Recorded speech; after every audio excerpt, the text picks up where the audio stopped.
ഇപ്പോ അന്താരാഷ്ട്ര വാർത്തകളിൽ നിറഞ്ഞു നിൽക്കുന്ന ഒരു സംഭവമാണ് ട്രംപ് പുടിൻ വിവാദം. പരമ്പരാഗതമായിട്ട് അമേരിക്കയുടെ ശത്രു എന്നറിഞ്ഞപ്പെട്ടിരുന്ന USSR, സോവിയറ്റ് യൂണിയൻ, അത് കഴിഞ്ഞതിന് ശേഷം റഷ്യ, ഇവർ തമ്മിൽ നേർക്കുനേരെ യുദ്ധം ഒരിക്കലും ചെയ്തിട്ടില്ലെങ്കിലും മറ്റു രാജ്യങ്ങളിൽ ഇവരുടെ യുദ്ധങ്ങൾ നടത്തിയ സംഭവങ്ങൾ നമുക്ക് ചരിത്രത്തിൽ അറിയാം. കോൾഡ് വാർ, അതല്ലെങ്കിൽ ശീത യുദ്ധം.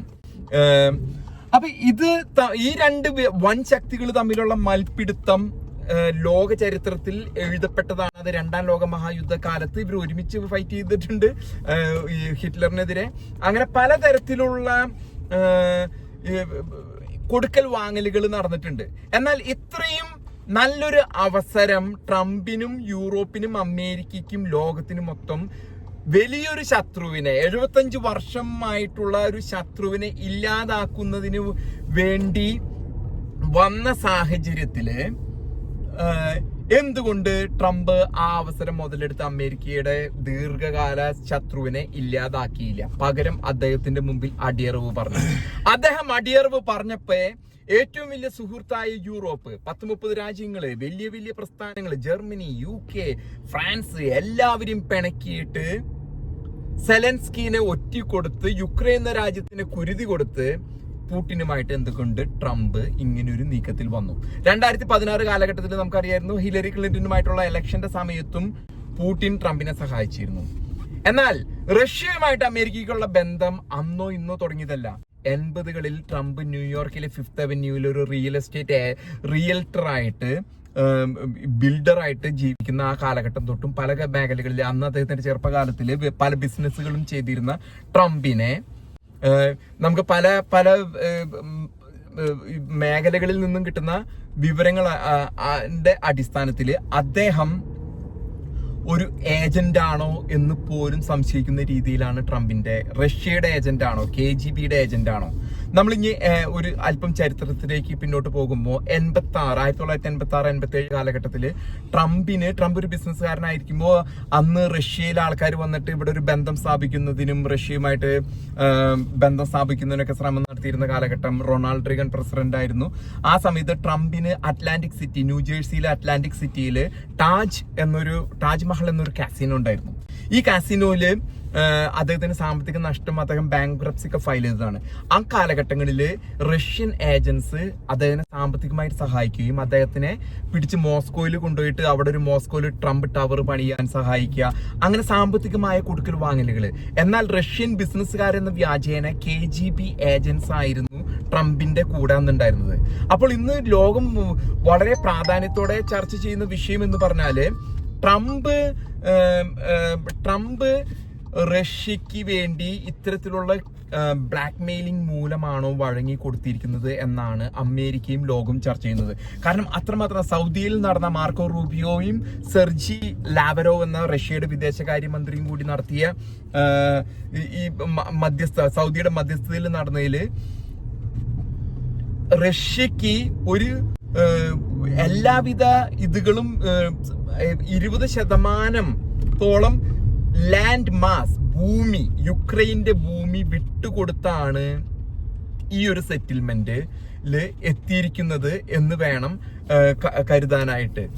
അപ്പോൾ നമ്മൾ മനസ്സിലാക്കേണ്ടത് എന്തുകൊണ്ട് ട്രംപ് ഇത്തരത്തില് ഇവർക്ക് പുടിന് വഴങ്ങി കൊടുത്തു. ഇതുമായിട്ട് ബന്ധപ്പെട്ട് ഞാൻ നേരത്തെ സൂചിപ്പിച്ച 80കൾ മുതലുള്ള സാമ്പത്തിക ഇടപാടുകളും അതോടൊപ്പം തന്നെ വേറൊരു, നമുക്ക് എല്ലാവർക്കും അറിയാം, റഷ്യയുടെ പ്രസിഡന്റ് പുടിൻ ഒരു KGB ഏജന്റ് ആയിരുന്നു. ആ കാലഘട്ടത്തിൽ അദ്ദേഹം ജർമ്മൻ വാളൊക്കെ തകർക്കപ്പെടുന്ന സമയത്ത്, റൊണാൾഡ് റീഗൻ പ്രസിഡന്റ് ആയിരുന്ന സമയത്ത്, ഈ ഈസ്റ്റ് ജർമ്മനിയും വെസ്റ്റ് ജർമ്മനിയൊക്കെ ഇത് ചെയ്ത് മോചിപ്പിച്ച് റഷ്യ, സോവിയറ്റ് യൂണിയൻ തകർന്നുകൊണ്ടിരിക്കുന്ന സമയത്തൊക്കെ ജർമ്മനിയിൽ പ്രവർത്തിച്ചിരുന്ന ഒരു KGB ഏജന്റ് ആയിരുന്നു ഇദ്ദേഹം, പുടിൻ. ഇപ്പോൾ പറയപ്പെടുന്നത് മോസ്കോയിലെ ഏതൊരു ഹോട്ടലിൽ വെച്ച് അഭിസാരികകള്, ഏതോ വേശ്യകളുമായിട്ടുള്ള ബന്ധങ്ങള് ട്രംപിനുണ്ടായിരുന്നു. ആ കാലഘട്ടത്തിലെ ബന്ധത്തിന്റെ നീലച്ചിത്രങ്ങള് പുടിന്റെ കൈവശമുണ്ട് എന്നാണ് പലപ്പോഴും പല മാധ്യമങ്ങൾ അതല്ലെങ്കിൽ അതുമായിട്ട് ബന്ധപ്പെട്ടവരിൽ നിന്ന് എനിക്ക് അറിയാൻ സാധിച്ചത്. അപ്പൊ ഇതിന്റെ പേരിലാണോ ട്രംപ് പുടിൻ പറയുന്ന എല്ലാം വഴങ്ങി കൊടുക്കുന്നത് എന്ന് ചില അമേരിക്കൻ മാധ്യമം, അത് പ്രത്യേകമായിട്ട് CNN പോലെയുള്ള മാധ്യമങ്ങൾ ഒരു കാലഘട്ടത്തിൽ 10 കൊല്ലം മുമ്പ്, ഏകദേശം 10 വർഷം മുമ്പ് 2016-ലും ആ ഇലക്ഷൻ 2015 കാലഘട്ടത്തിൽ ഇലക്ഷൻ പ്രചാരണ വേളയിൽ ഹിലറി ക്ലിന്റനുമായിട്ടുള്ള പ്രചാരണ വേളയിലൊക്കെ അങ്ങനെയുള്ള സംശയങ്ങൾ സൂചിപ്പിച്ചിരുന്നു. അതിൽ യാഥാർത്ഥ്യമുണ്ടോ എന്ന് തോന്നിപ്പിക്കും വിധമാണ് ഇന്ന് പുടിന് വേണ്ടി ട്രംപ് കാര്യങ്ങൾ ചെയ്തു കൊടുക്കുന്നതെന്ന് തോന്നുന്നു. കാരണം അമേരിക്കയുടെ താല്പര്യങ്ങൾ, യൂറോപ്പിന്റെ താല്പര്യങ്ങൾ ഒക്കെ പണയം വെച്ച് പകരം പുടിൻ ഇതിനെ ശരിക്കും അവസരം മുതലെടുക്കുകയാണെങ്കിൽ ലോകം പുടിന്റെ കാൽ കീഴിൽ കൊണ്ടുവരാൻ സാധിക്കും. കാരണം ട്രംപുമായിട്ടുള്ള ആ സൗഹൃദം വെച്ച് ട്രംപ് എല്ലാം അമേരിക്കയ്ക്ക് എല്ലാം വഴങ്ങി കൊടുക്കുന്ന ഒരു സ്ഥിതി വന്നാല് പുടിന്റെ കയ്യില് പുടിൻ ഇനിയും യൂറോപ്യൻ പോളണ്ട് അവിടെ ചുറ്റുമുള്ള യൂറോപ്യൻ രാജ്യങ്ങളെ ആക്രമിക്കുകയോ പിടിച്ചടക്കാൻ ശ്രമിക്കുകയോ. കാരണം പുടിന് ഒരു മോഹമുണ്ട്, പുടിന് പണ്ടത്തെ സോവിയറ്റ് യൂണിയനായ രാജ്യങ്ങളെ മുഴുവനും ഒരുമിച്ച് കൊണ്ടുവരണമെന്നും അതിനെ ഒരു ഇതിലേക്ക് കൊണ്ടുവരണമെന്ന ആഗ്രഹം പുടിനുണ്ട്. അപ്പോ ട്രംപിനെ ബ്ലാക്ക് മെയിൽ ചെയ്തിരിക്കുന്നത് അദ്ദേഹത്തിന്റെ നീലചിത്രം പുടിന്റെ കയ്യിലുണ്ട് എന്നാണ് പല മാധ്യമങ്ങളും മുമ്പ് റിപ്പോർട്ട് ചെയ്തിട്ടുണ്ട്. എന്നാൽ അമേരിക്കയുടെ പ്രസിഡന്റ് എന്ന നിലയിൽ ഈ കാലഘട്ടങ്ങളിൽ അവരധികം പരസ്യമായിട്ട് പറയുന്നില്ല. പ്രത്യേകമായിട്ട് CNN ആണ് അന്ന് ഇത് റിപ്പോർട്ട് ചെയ്തിരുന്നത്. കോംപ്രമൈസിങ് വീഡിയോസ് ഓഫ് ട്രംപിന്റെ ഇത്തരത്തിലുള്ള വീഡിയോസ് ഉണ്ടെന്നാണ് പറയപ്പെടുന്നത്. അപ്പോ നമ്മളിനി ഈ പുടിൻ ഇത് എത്രമാത്രം അത് മുതലെടുത്ത് ഇതിലേക്ക് ഈ യൂറോപ്പിനെ ശല്യപ്പെടുത്തി യൂറോപ്യൻ രാജ്യങ്ങളെ പിടിച്ചടക്കുമോ, ആ ഒരു അമേരിക്കയുടെ മേലെ തന്നെ അദ്ദേഹത്തിന്റെ അമേരിക്ക തന്നെ സ്വാധീന വലയത്തിലാക്കുമോ എന്നുള്ളത് വരെ ഭയക്കുന്നുണ്ട്. അങ്ങനെ ഒരു സാഹചര്യത്തിലേക്ക് പോയി അമേരിക്കയിലെ പ്രതിപക്ഷം ഇറങ്ങേണ്ടി വരും. യൂറോപ്പ് അങ്ങനെയുള്ള രാജ്യങ്ങളൊന്നും ഇറങ്ങിയാലും ട്രംപ് പരമാധികാരത്തിൽ ഇങ്ങനെ നിൽക്കുന്ന സമയമാണ്. എത്രമാത്രം അദ്ദേഹത്തെ നിയന്ത്രിക്കാൻ പറ്റുമെന്നുള്ളതാണ് അമേരിക്കയും ലോകവും നോക്കിക്കണ്ടിരിക്കുന്നത്.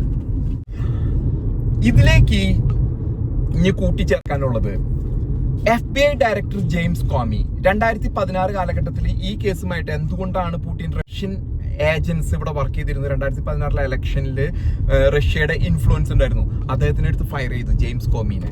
ഈ ജെയിംസ് കോമിനെ ഫയർ ചെയ്തതിന് ശേഷം ക്രിസ്റ്റഫർ റേ എന്ന FBI ഡയറക്ടറെയാണ് ഇദ്ദേഹം ആ സ്ഥാനത്തേക്ക് കൊണ്ടുവന്നത്. എന്നാൽ 2018-19 കാലഘട്ടം ആയപ്പോഴേക്കും ക്രിസ്റ്റഫർ റേ പോലും, കാരണം ഇത് തക്കതായ തെളിവുകളുടെ അടിസ്ഥാനത്തിൽ Russian involvement in American election അത് വന്ന സാഹചര്യത്തില് ഈ ക്രിസ്റ്റഫർ റേ അതല്ലെങ്കിൽ ക്രിസ്റ്റഫർ റേനെ ഫയർ ചെയ്തിട്ടാണ് ഇപ്പൊ ഇന്ത്യൻ വംശജനായ കാഷ് പട്ടേലിനെ FBI ഡയറക്ടർ ആക്കിയിരിക്കുന്നത്. അപ്പൊ ഇതിൽ നിന്നൊക്കെ തലയൂരുന്നതിന് വേണ്ടി അതോടൊപ്പം തന്നെ രഹസ്യരേഖകള് അദ്ദേഹം വൈറ്റ് ഹൗസിൽ നിന്ന് ഇറങ്ങിയ സമയത്ത് രഹസ്യരേഖകളും കൊണ്ട് ഫ്ലോറിഡയിലെ മാറാലാഗോയിലുള്ള അദ്ദേഹത്തിന്റെ സ്വകാര്യ വസതിയിലെ വിശ്രമ മുറിയിൽ വരെ ഉണ്ടായിരുന്നു എന്നാ പറയുന്നത്, ബെഡ്റൂമിലൊക്കെ വെച്ചിരുന്നു എന്ന് പറയണത്. അപ്പൊ അതിലൊക്കെ ക്രിസ്റ്റഫർ റേയോട് അദ്ദേഹത്തിന് അതൃപ്തിയുണ്ട്. അപ്പൊ ഇതിൽ നിന്നൊക്കെ തലയൂരി രക്ഷിച്ച് ട്രംപിനെ കൊണ്ടുവന്നതിൻ്റെ ഉള്ള ഒരു ഉപഹാരമായിട്ടാണ് കാഷ് പട്ടേലിനെ FBI ഡയറക്ടറാക്കി വെച്ചിരിക്കുന്നത്. അപ്പോ ഇതില് നമ്മൾ മനസ്സിലാക്കേണ്ടത് ട്രംപ് എത്രമാത്രം പുടിനോട് കടപ്പെട്ടിരിക്കുന്നു, പുടിൻ ട്രംപിനെ എത്രമാത്രം ഉപയോഗിച്ച് ലോകത്തിന്റെ നിയന്ത്രണം. കാരണം അധികാരത്തിൽ വളരെ മോഹമുള്ള വ്യക്തിയാണ് പുടിന്. അമേരിക്ക അദ്ദേഹം തീർന്നു പോകേണ്ട വ്യക്തിയായിരുന്നു. പക്ഷെ ട്രംപിന്റെ ഒരു ബലത്തിൽ, ഞാൻ നേരത്തെ സൂചിപ്പിച്ച പോലെ, ട്രംപിന്റെ നീലചിത്രം പുടിന്റെ കയ്യിലുണ്ടോ? അതാണോ ഈ കിഡ്നാപ്പ് അതല്ലെങ്കിൽ ബ്ലാക്ക് മെയിലിങ്ങിന്റെ ഇത് എന്നാണ് നമ്മൾ ചിന്തിക്കേണ്ടത്. അതായത് അതുകൊണ്ടാണോ പുടിൻ വരച്ചു കൊടുത്ത് കാര്യങ്ങൾ കൊണ്ടുവന്നു? തകർന്നടിഞ്ഞില്ല. നോർത്ത് കൊറിയ 10,000 പട്ടാളക്കാര്, നമ്മുടെ കൊച്ചി കേരളത്തിൽ നിന്ന് പോലും സെക്യൂരിറ്റി ഗാർഡാന്നും പറഞ്ഞു കൊണ്ടുപോയിട്ടാണ് പുടിൻ കുറെ യുദ്ധം അവിടെ ഇവിടെയൊക്കെ കുറെ ആൾക്കാർ മരിച്ചുപോയി. എത്രയോ പട്ടാളക്കാര്, ആയിരക്കണക്കിന് റഷ്യൻ പട്ടാളക്കാരെയാണ് കുരുതി കൊടുത്തത് പുടിൻ.